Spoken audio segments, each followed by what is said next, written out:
Joining us on this special broadcast is Ukrainian parliamentarian Vadim Halaichuk. He's also a member of the inter-ministerial friendship group with India. Thank you very much for speaking to Republic Media Network, sir. Let me first of all straight away begin by asking you. We're entering the second phase of the war. The first phase of the war has been decisive. Many would say an overwhelming victory for the Ukrainians. How big a challenge is the second phase right now? Well, we're fighting this war for 8 years now. As you, I'm sure, know, Russia started this war with invading east of Ukraine, Donetsk and Luhansk, occupying illegally Crimea. Therefore, it is right to say that this is the third, or whatever you want to call the phase of the war. Of course, this full-blown war with the use of heavy artillery, aviation, rockets is something that the whole world is very, very surprised with and unexpected, though we understood that Russian aggression is just about this, wiping out Ukraine with any means that they have at their disposal.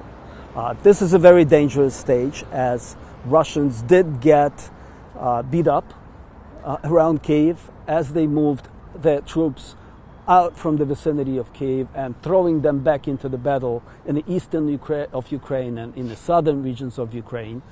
They've accumulated a lot of troops there, and as we see, they are using rocket attacks to spread panic all around Ukraine. Just today, several cities in the central Ukraine were hit, people died. A lot of civilians are dying, a lot of civilian infrastructure is being destroyed. These are the methods that, unfortunately, Russians consider the right way of conducting military hostilities. However, it's war crime. So all these war crimes of Russian troops are well documented. And regardless of what they do and what means they use, we will find the guilty ones and we will bring them to justice. How do you see the second phase different in terms of strategy, the military strategy adopted by the Russians? What is the difference that you are seeing right now? What is it that the Russians are doing differently and something that needs to be tackled? Well, we've gathered evidence that Russians expected to fight this war for 2-3 days, as they said, take Kyiv. Have a nice parade here where we are on Khreshchatyk. We are puzzled by why they thought it was going to be that easy. We are puzzled with how poor the quality of their reconnaissance is and how bad their military and high political command is informed about the situation in Ukraine. They were really expecting that Ukrainians would start giving up. They really expected that the military was not going to fight back and civilian population would meet them with flowers instead of bullets, as it happened.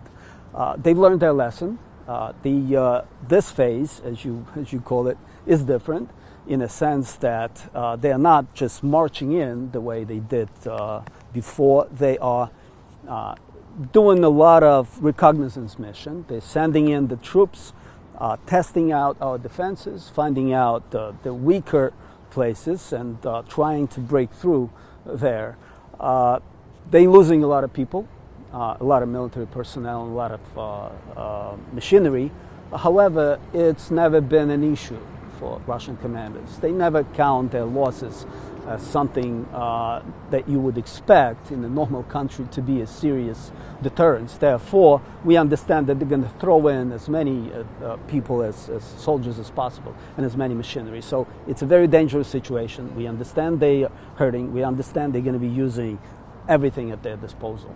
Would it be right to say then that after a loss that they faced on the northern side of Ukraine, the Battle of Kyiv, they need a desperate win down south in the Donbass region? In your assessment, in the parliament's assessment, what is it that Russia wants to do right now? What is their major goal as far as the second phase of the war is concerned?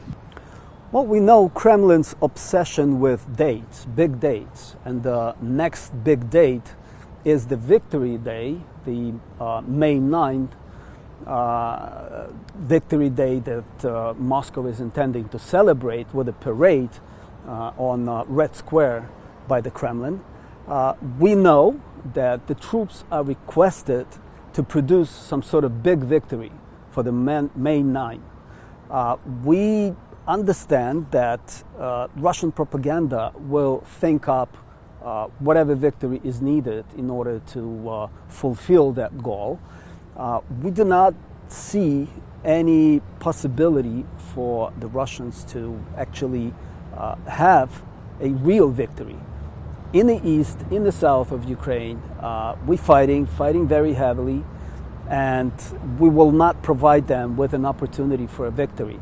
However, the way the Russian troops have been bombarding Mariupol, for example, and trying to show that as a victory, as making a progress in occupying that city, we can assume that bombing the city to the ground, killing a lot of civilians, killing the rest of the military personnel there, would probably be something that Russian propaganda will try to show as a big victory.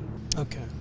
But would it be appropriate to say, or can we safely assume, that Mariupol is still under the control of the Ukrainian authorities, or has it fallen into the hands of the Russians? Well, you cannot, of course, claim that Ukrainian authorities have control over the city. Obviously, we do not, unfortunately. However, the Russians cannot claim that they have control of the whole city either. We know that there are still thousands of Ukrainian defenders that are pretty well dug in around Azovstal factory. We know that Russians even have to call off a big offensive, ground offensive, on Azovstal because they understand they will not be able to just take it. Therefore, they, probably for the purposes of their propaganda, have declared that they decided not to do that offensive, not to do that attack, but rather to provide a chance for civilians to leave the Azovstal premises. Probably again, they're going to claim that as a done deal, as a victory, and have that shown as that victory. However, they do not have that control over the city. They still have a lot of troops tied up in the city of Mariupol because of how heroic Ukrainian defenders are fighting for that part of the city that they control, and different spots around the city which they still have under their control, and they use to counterattack the Russian troops in the city. Let's also shift the focus on the Ukrainian side, and what is it that Ukraine expects at this stage. As I understand, at the beginning of the war, a lot of emphasis was on negotiation with Russia. Of course, with the war crimes that have been witnessed in Bucha and several other places, it appears that the strategy from the Ukrainian side is also changing. Negotiation is not at the top of your mind. So how do we see a situation when peace is given a chance? When the war started and Kremlin's requests were announced for denazification, demilitarization, it was mind-boggling. It was so out of touch with reality that, of course, we decided that we need negotiations right away. We need to sit down around the table and speak to the Russians to understand what did they really mean, because those requests that were made public were so unrealistic that we couldn't believe they actually had in mind what they have announced. However, after the negotiations started, it became pretty obvious that unfortunately they have little understanding of how Ukraine works and what realistically we can negotiate about. And after deaths of thousands, tens of thousands, I'm afraid, of civilians by now, after the atrocities in Bucha, in Irpin, in Kharkiv, in Mariupol, where we still have very little information on how many civilians have died, negotiating with terrorists, and these are not troops, these are this is a terrorist organization after what they did, becomes extremely difficult. You don't really see much in common in the vision of how to end this war among Ukrainians and among Russian negotiators. And this is our biggest problem now, where we don't see much ground for negotiations. So, from the official standpoint, is it right to say that negotiation is now off the table? Has it hit a roadblock? No, negotiation is not out of the table. Negotiations are necessary, and they are going on a regular basis to negotiate exchange of prisoners, to negotiate release of bodies where necessary, and to keep up the dialogue and to keep up, I'm afraid, educating our Russian counterparts on the realities of Ukraine and what they can expect and what they cannot expect.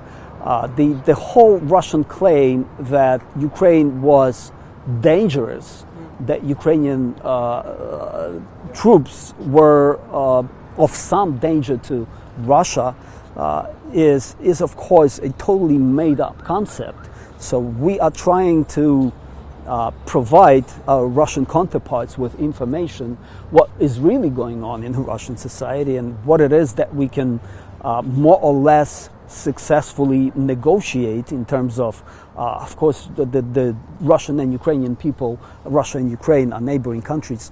We think we do have a lot in common, which can bring us to a peaceful resolution of this absolutely unjustified and unreasonable war.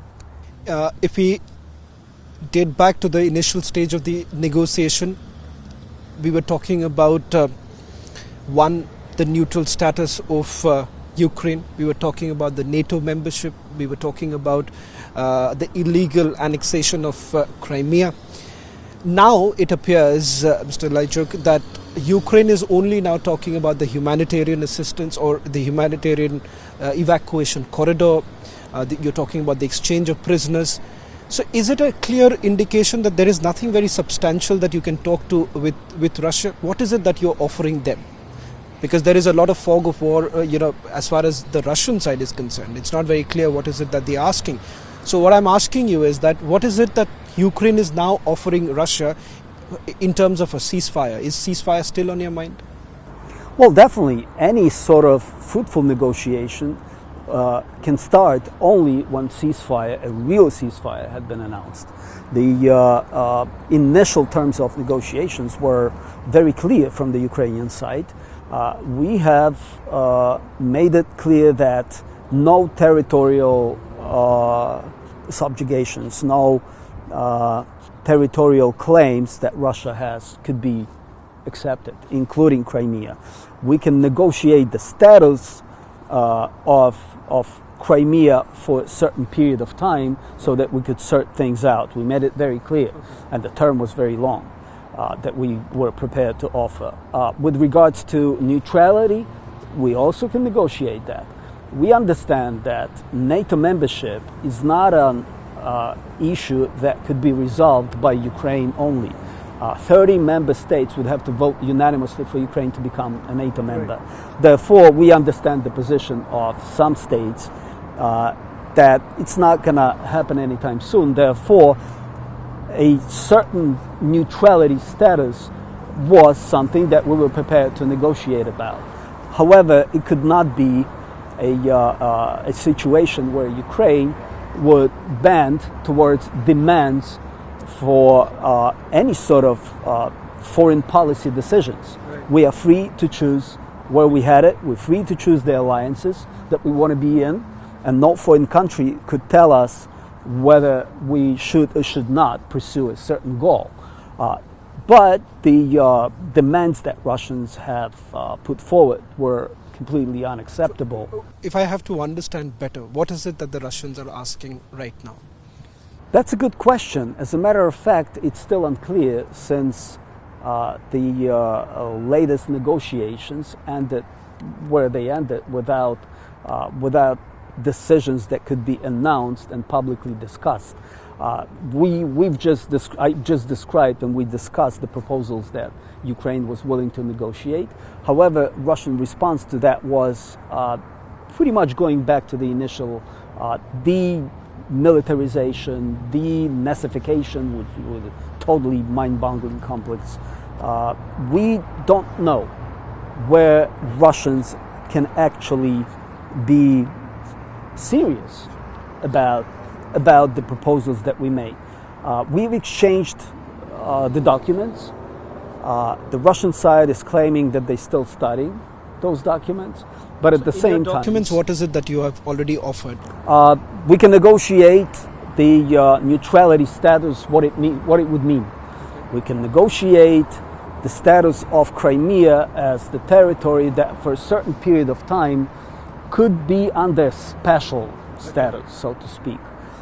We made it very clear that Ukraine will pursue its own goal with regards to any alliances, military alliances. We were prepared, however, to offer Russians a special place in those negotiations, in those arrangements. We were prepared for Ukraine to provide, to be very open about what sort of alliances, what sort of military arrangement and guarantees we are seeking, and what we are seeking Russia could actually be a part of. We put it out on a table, made it very clear, written down, that these are the points where we think we can still reach some sort of agreement. The Russian response was very vague at this point. We still don't know whether they can be serious about negotiating. As I understand, correct me if I am wrong, Ukraine has made it abundantly clear that there is no question of giving up any inch of your territory, which would essentially mean the parts in Donbas region, which were earlier controlled by separatists backed by Russia, which obviously you had your own claim on it, you're not willing to give that also. Recognition of the LPR and DPR is out of question. So you all are still sticking to what your initial position on the Donbas region is concerned? Absolutely. The President Zelensky made it very clear that no territorial gains could be even discussed during these negotiations. He made it also very clear that any sort of arrangement would have to go through public vote, through referendum. And Ukrainians, by different pollings done recently, have made it very clear. We are not giving up our territories. We see no reason for that. We are prepared to discuss arrangements, as we discussed it earlier. However, no giving up of Donetsk and Luhansk Oblast. As I understand, is Ukraine now suggesting that you are open to some sort of a referendum in the Donbas region? We open to referendum on any sort of negotiated peace with Russia. We made it very clear that it would be up to the people of Ukraine to decide what sort of acceptable solutions we have. However, people of Ukraine made it very clear, and the Constitution of Ukraine prohibits any sort of referendum on the territory on giving up territory of Ukraine. So this referendum could not be about giving Donetsk and Luhansk regions or parts of it to Russia. It will not be constitutional. It cannot even be whole, that sort of referendum. So that is out of the question. Referendum could go around how much time we're giving these territories for administrative and other reforms to be conducted so that negotiated peace holds.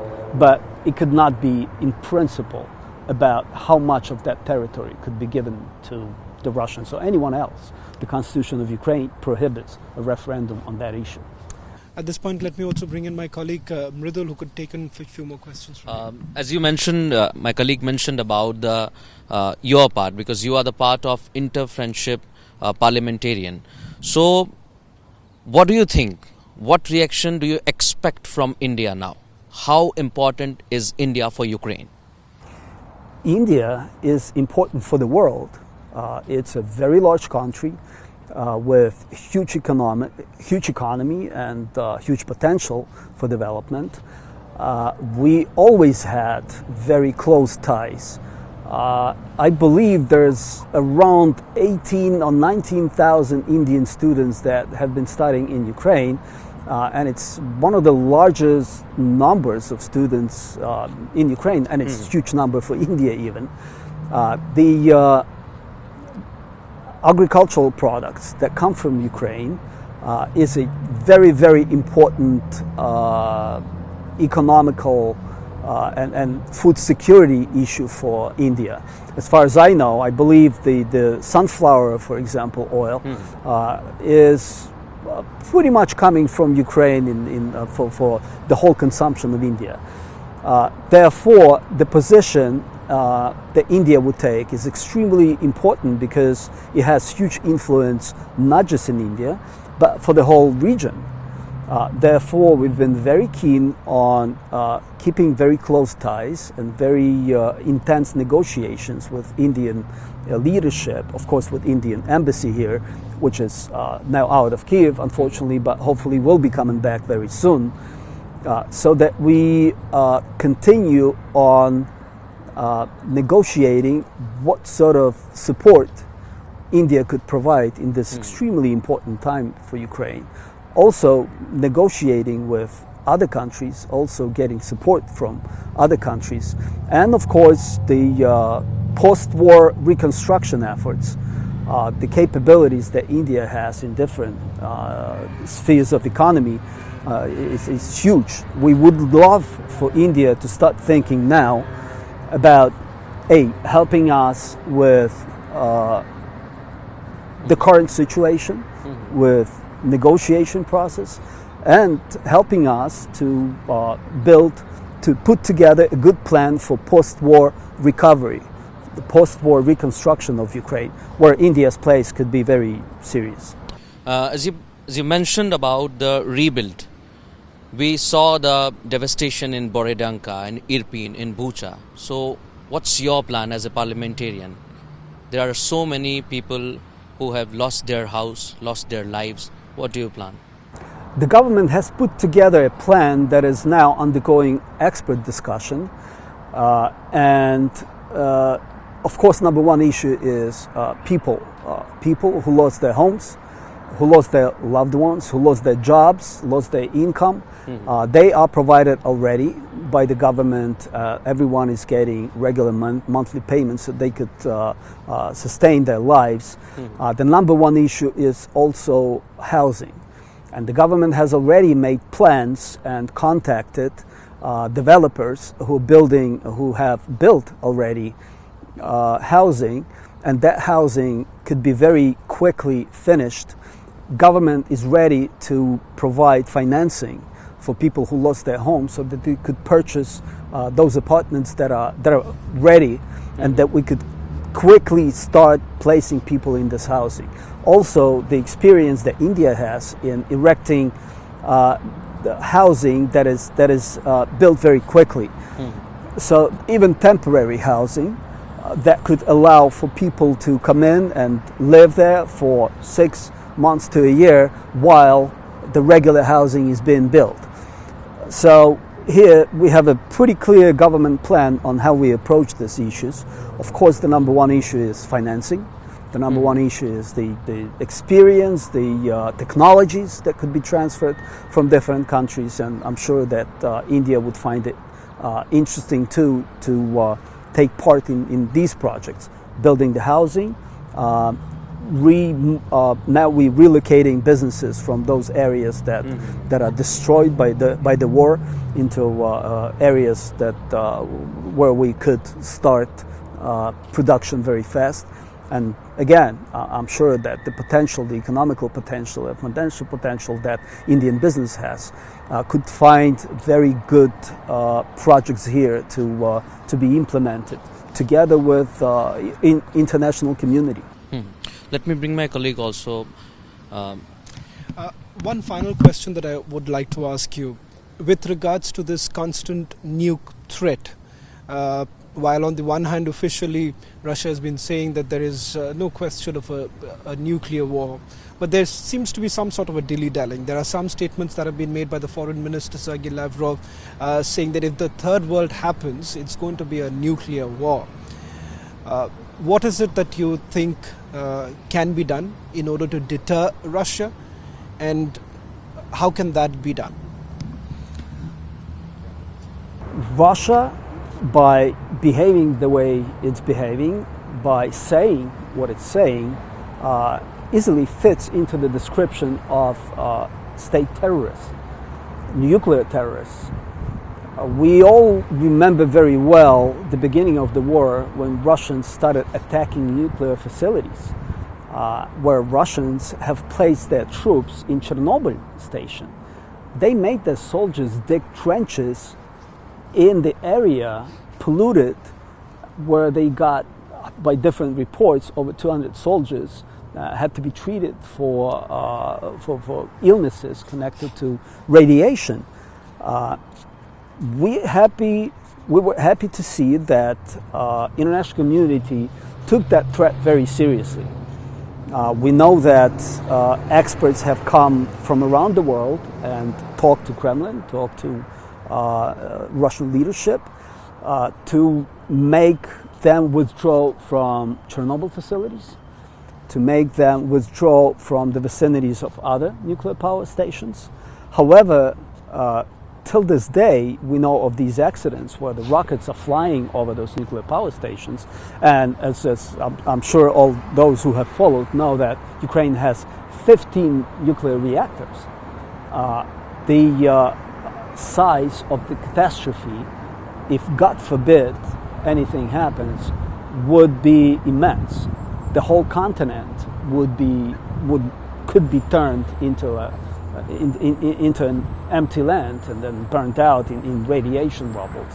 Therefore, Russia has been given a very clear message by international community. We are very happy that they did perform, at least in the Chernobyl area. They pulled out. Now, international community has it back under control, and Ukrainian experts. And any further attempt to take those nuclear power stations under control or to fire rockets around the vicinities of those nuclear power stations would have a very, very serious reaction of the international community. Well, Mr. Halaychuk, thank you very much for speaking to Republic Media Network. It was a pleasure speaking to you. I know these are very difficult times. We do stand with the people of Ukraine. Wish you all the very best. Thank you. Thank you for your interest, and thank you for having me here. Thank you. Thank you, sir.